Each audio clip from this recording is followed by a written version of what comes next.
Welcome to one of the most unsettling and deeply documented cases in American history. Before we dive in, take a moment to share in the comments where you're watching from and the exact time you're listening to this account. It's fascinating to see how far and at what hours these historical narratives reach. In 1847, on a vast cotton plantation near Charleston, South Carolina, a chain of events began that would remain hidden in county archives for over 100 years. The Harrington estate, with its imposing white columns and sprawling oak trees, stood as a symbol of Southern wealth and tradition. Yet beneath its pristine exterior, a psychological storm was brewing that would eventually engulf everyone involved. The first unusual sign appeared in a parish record written by Reverend Thomas Whitfield on April 23rd. He noted that young Master Harrington had been absent from Sunday service for 6 consecutive weeks. His father attributed the absence to illness, though the family physician had made no visits to the estate. The Harringtons were prominent figures in Charleston society long before the Revolution. Ebenezer Harrington, a shrewd merchant who expanded into plantation ownership, was well known for his business acumen and his extensive collection of rare books. His wife Elizabeth died giving birth to their second child, a daughter who survived only 2 days. This tragedy left their son, William, as the sole heir to the family fortune. William was seen by the community as an intelligent and serious young man, educated in the North and returned home carrying progressive ideas that he carefully concealed in public. In 1846, Ebenezer purchased several new enslaved individuals for the household. Among them, a young woman named Adeline, acquired from a struggling Virginia plantation. County records described the Harrington home as a 3-story federal-style mansion set back from the Cooper River, surrounded by formal gardens and a separate kitchen house. The main residence boasted 14 rooms, including a library often praised by visitors for its breadth. The quarters for the enslaved workers were situated beyond the gardens, hidden by a thick grove of magnolia trees. Life on the plantation sounded typical. Horses in the stables, field labor in rhythm with the days, and the distant toll of St. Michael's church bells marking the hours. But neighbors would later recall a strange tension settling over the estate by early spring of 1847. Ebenezer's business journals show rising frustration with his son's behavior. He recorded that William frequently missed dinner, claiming to be absorbed in reading, though the library books remained undisturbed. Another entry described a private conversation where William proposed sweeping changes to the household structure, which his father dismissed as naive and dangerous. William Harrington was 23 that spring, freshly returned from Harvard, where his father had expected him to gain the knowledge and refinement needed to take over the family's enterprises, manage the estate, and marry advantageously into one of Charleston's prominent families. At first, his name appeared regularly in society columns, attending dinners and balls with elite families such as the Pinckneys and Rutledges. But by March, his social appearances stopped abruptly. Martha Pinckney's diary records repeated refusals of invitations and notes her mother's growing concern. The domestic staff noticed shifts as well. James Green, the stablemaster, testified later that William had begun taking solitary rides at dawn, returning with his horse exhausted from long, intense gallops. Esther, the cook who had served the family for decades, told the housekeeper that William had been slipping into the kitchen house at night, asking for meals to be brought to his quarters at odd hours, always by Adeline. Listed in estate records as 19, had been purchased primarily as a house servant. She could read and was described as refined and well-mannered, qualities that raised her market value. Church baptismal records listed her parentage as unknown. Ebenezer's notes describe her as having a light complexion and a polished demeanor, suggesting generations of domestic service. By early summer, the oppressive South Carolina heat set in, and the Harrington family purchased large amounts of ice from Charleston to keep the house cool. During this time, Ebenezer's journals became increasingly erratic. He noted William refusing social invitations, wandering the gardens at midnight, and the mysterious disappearance of items from his late wife's trunk. When questioned, the staff denied involvement. The local physician, Dr. Malcolm Dale, was summoned to the estate on June 12th, not for William as expected, but for a female house servant. His ledger described symptoms of nervous exhaustion and noted that she was moved to the East Wing guest chamber for recovery, an arrangement he found highly unusual. Tension on the estate deepened. Delivery men overheard raised voices in the study. The Charleston postmaster reported a spike in letters addressed to northern cities in William's handwriting. A visiting tutor observed William and Adeline in a charged conversation near the garden wall, breaking apart hastily when they noticed him. Matters reached a breaking point in July. Church records indicate that Ebenezer met privately with Reverend Whitfield on 3 successive Wednesdays. Soon after, he contacted a slave trader in Charleston to arrange Adeline's sale, despite the recent and costly purchase. The sale was scheduled for July 28th. On the evening of July 27th, a pivotal event occurred that no investigation ever fully explained.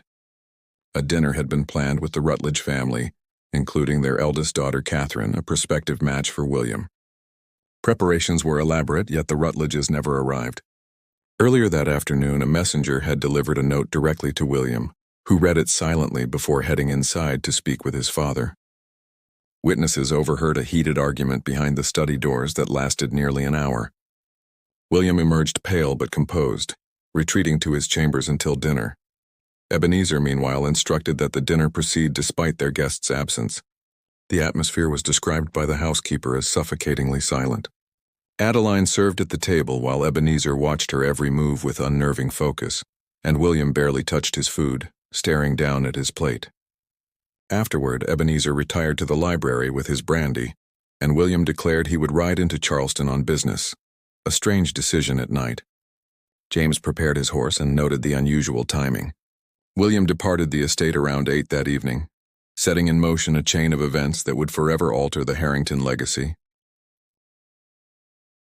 According to the stablemaster's account, William returned close to midnight, personally stabling his horse before quietly entering the house through a rarely used side entrance. What transpired in the ensuing hours was later reconstructed from multiple testimonies. The household remained silent until roughly 2 in the morning, when Mrs. Porter was startled awake by a loud crash that she described as sounding like a bookcase collapsing. She lit a lamp and cautiously descended the staircase to investigate. The noise had originated in the library. Peering through the partially open door, she saw Ebenezer Harrington standing rigidly beside his desk, gripping its edge for support. Opposite him stood William, his stance stiff and hands tightly balled at his sides. Scattered across the floor were the contents of Ebenezer's personal safe, which had been concealed behind a portrait of his late wife. Amid the papers and valuables, William held a small leather-bound volume open, appearing to read aloud from it in a low voice that Mrs. Porter could not make out. Whatever was contained within those pages caused Ebenezer to sink slowly into his chair, his complexion turning ashen. Overcome with fear at the intensity of the confrontation, the housekeeper withdrew without alerting them to her presence. By morning, the household was confronted with shocking news. Ebenezer Harrington had suffered what Dr. Dale later described as a sudden and catastrophic cerebral event. He was discovered by Mrs. Porter in the library, seated and breathing but unresponsive. The physician was summoned and confirmed that Ebenezer had experienced a severe apoplexy, leaving him paralyzed on his right side and deprived of speech. Amid the confusion, a second revelation emerged. Adeline was missing. Her belongings remained in her quarters, but she herself had vanished during the night. William, remarkably composed in light of his father's grave condition, organized the household to search the estate grounds, though no trace of her was ever found. The planned sale was naturally canceled, both due to Ebenezer's incapacity and the disappearance of the intended subject of the transaction. William assumed control of the estate and his father's affairs far earlier than expected. He arranged for his father's care, hiring a nurse from Charleston and converting a downstairs parlor into a sick room. Ebenezer never recovered his speech or mobility, lingering for 11 months in this state while William managed the plantation with notable skill, earning the respect of his father's most skeptical associates. Notably, he made no further attempts to locate Adeline beyond the initial search and did not notify authorities. When Reverend Whitfield inquired about her during a pastoral visit, William reportedly stated that she had likely made her way north to family, then promptly changed the subject. Over the following months, his behavior continued to invite speculation. He withdrew from social engagements, dedicating himself to managing business affairs and his father's health. His correspondence with contacts in Philadelphia and Boston increased substantially, often requiring extra postage due to the thickness of the letters. He ordered unusual legal and travel texts, including northern property law volumes and steamship timetables for European routes. In September, county records documented his purchase of a small property on Charleston's outskirts under the name W.H. Trust. Neighbors observed signs of habitation, chimney smoke, and lamplight, yet no one ever clearly saw the occupants. By early 1848, Charleston society buzzed with rumors about William's growing reclusiveness. His church attendance became sporadic. He declined to join his father's gentlemen's clubs, and he was often seen riding alone along the Battery at dawn, lost in thought. Catherine Rutledge, once expected to become his bride, became engaged to a Georgian plantation owner, with the local paper noting that previous understandings had been amicably dissolved. Ebenezer Harrington died on June 15, 1848, without ever regaining speech. His funeral drew many prominent attendees, though William was described as distant in his mourning. As anticipated, his father's will left the entirety of the estate to him without challenge. Within weeks, William began selling portions of the land, starting with the fields farthest from the house. In November of that year, an extraordinary development occurred. William Harrington declared his intention to travel to Europe indefinitely. He appointed Richard Dawson, his father's trusted associate, as caretaker with limited power of attorney, and reduced the household staff to a minimal number under Mrs. Porter's supervision. The Charleston Courier published a brief note, announcing his departure to Liverpool and then to Switzerland for the sake of his spirit and constitution. What the paper omitted was that shipping manifests listed a second passenger under the name Mrs. W. Blue. Harrington, no public notice of marriage had ever been issued, nor had any local minister officiated such a union. James, the stablemaster, later recounted that on the night before William's departure, a veiled woman arrived by closed carriage entering the house through the side door. The vehicle departed empty 2 hours later, and the next morning William left with 2 large trunks and a smaller valise, notably without servants, defying customary practice. The estate remained under Dawson's management for 5 years, during which William's letters arrived from Geneva, Paris, London, and Vienna, containing only business instructions. In 1853, orders came from Zurich to liquidate all remaining Harrington assets and transfer the proceeds to a London bank, effectively erasing the family's local presence. The most remarkable discovery emerged in 1962 when a historian researching antebellum Charleston uncovered a leather-bound journal in a university archive, anonymously donated decades earlier. It belonged to Elizabeth Harrington, William's mother, and spanned from her marriage until shortly before her death. Most entries detailed daily household matters, but a series written roughly a year before her death unveiled a startling secret. She had found documents revealing that before their marriage, Ebenezer fathered a child with an enslaved woman on a nearby plantation. The mother died giving birth, but the baby girl survived and was raised among the enslaved community. Ebenezer kept quiet contact through intermediaries over the years. Elizabeth's writing showed her distress upon learning that the child's name was Adeline. In her final entries, weeks before her death, she expressed her plan to confront Ebenezer after her second child's birth, demanding that he acknowledge and provide for his first daughter. Her journal ended abruptly, and this confrontation never took place due to her sudden passing. The revelation cast the events of 1847 in an unsettling new light. The story of Adeline's supposed acquisition from Virginia was, in reality, a carefully crafted deception, an elaborate ruse designed to introduce Ebenezer's daughter into his household without revealing her true parentage. The details in his records describing her refined manners and fair complexion take on a far deeper significance under this light.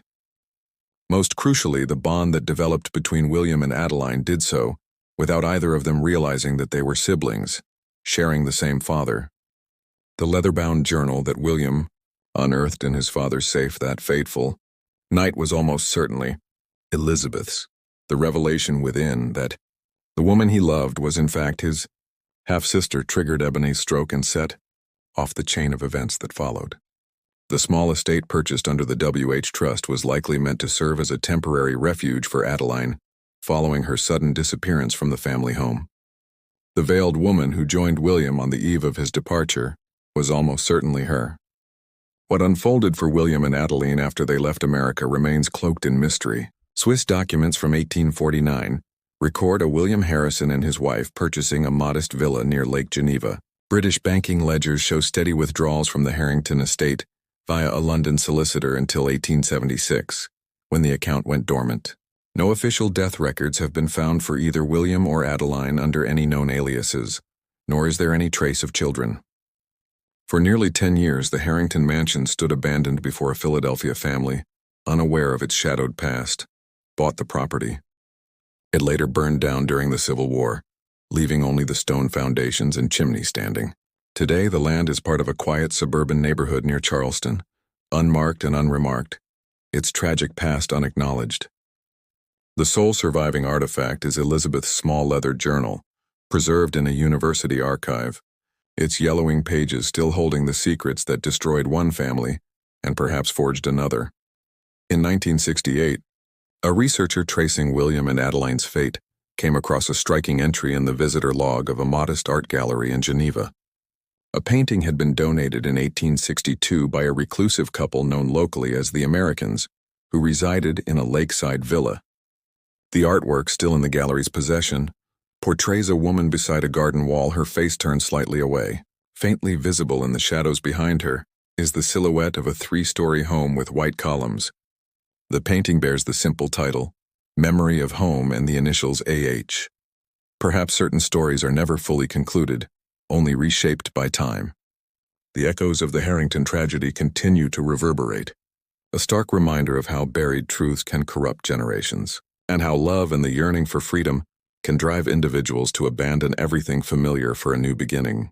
In a quiet Swiss gallery, the painting silently observes passing visitors who have no inkling of the American sorrow it contains.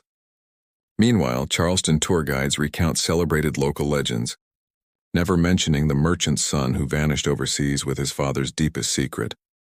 The historian responsible for uncovering Elizabeth Harrington's journal, Dr. Margaret Collins of the University of South Carolina, dedicated nearly 7 years to piecing the narrative together. Her meticulous research notes, preserved in the university archives, document an investigation that led her from Charleston to Philadelphia, then London, and ultimately to Switzerland.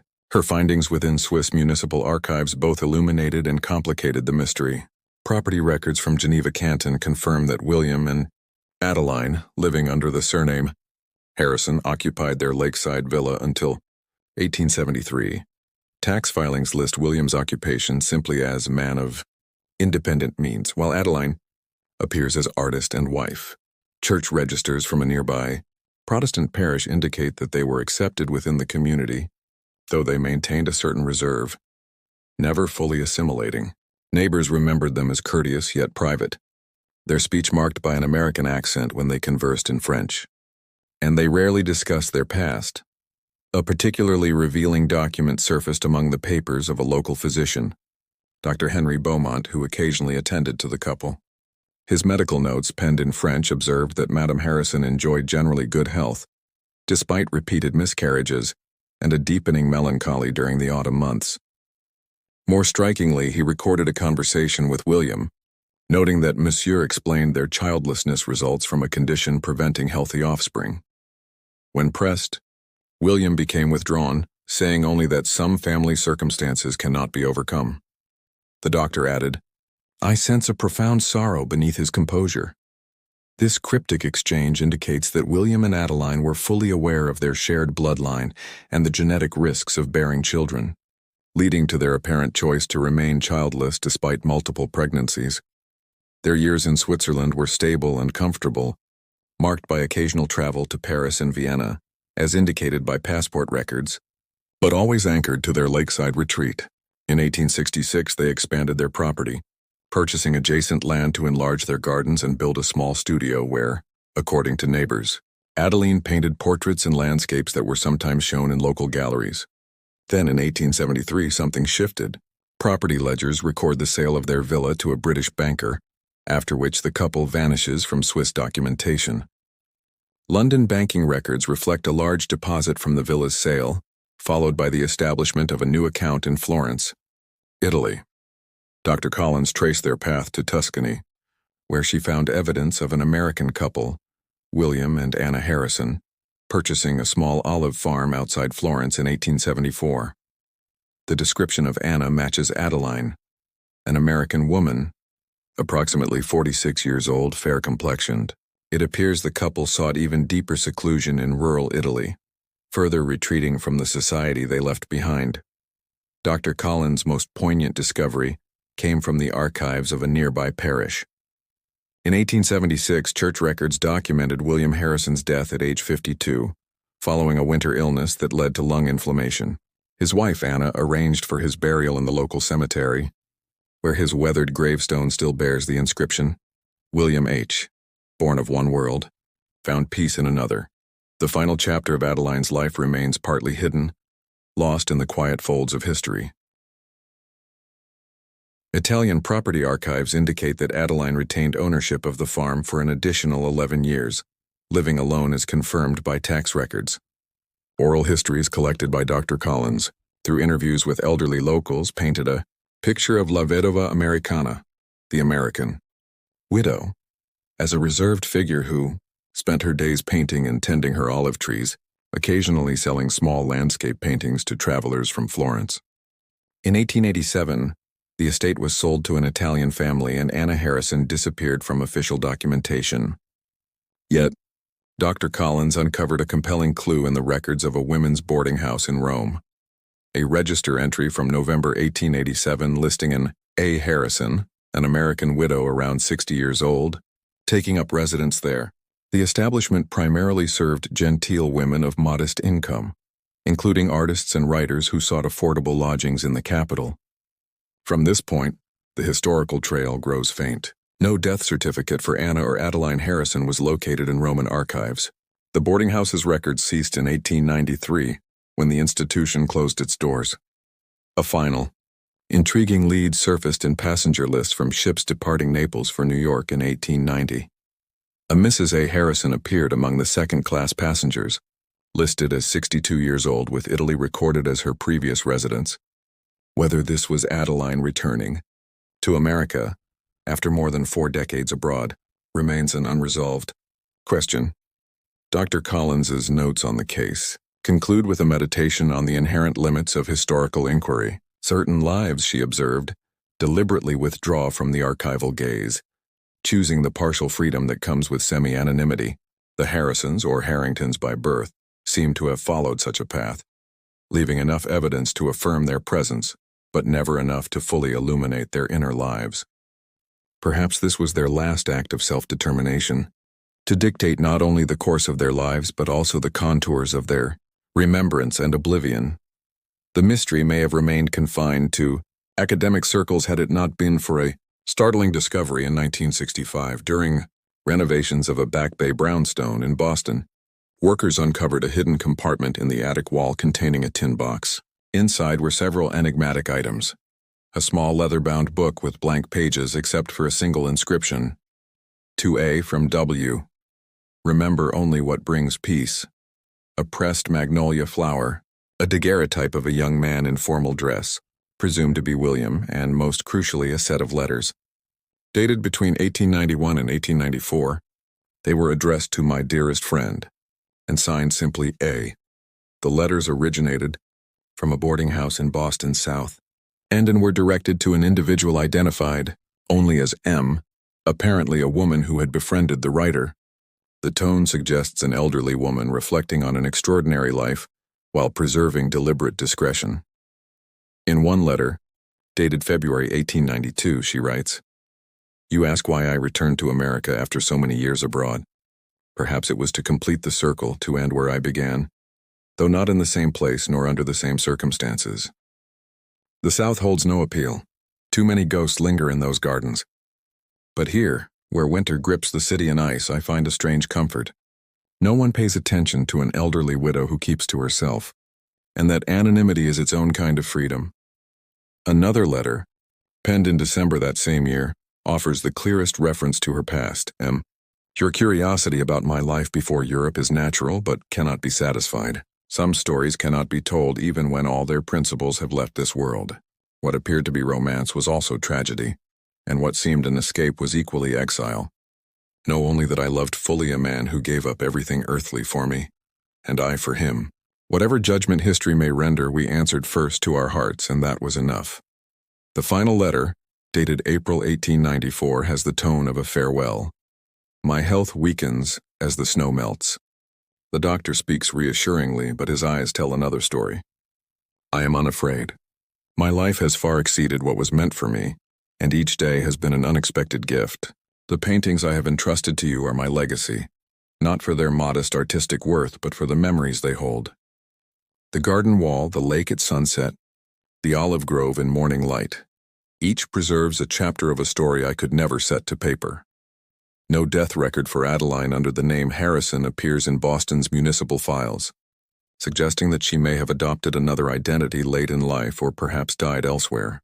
The brownstone itself changed ownership multiple times after the 1890s, obscuring the identity of M and the path the letters took before their concealment. The Harrington-Harrison saga might have remained obscure if Dr. Collins had not published a small monograph in 1969, titled Across Boundaries, The Exile of William and Adeline. Though limited in academic circulation, it drew the attention of a novelist researching antebellum Charleston, who incorporated aspects of the story into a historical novel released in 1972.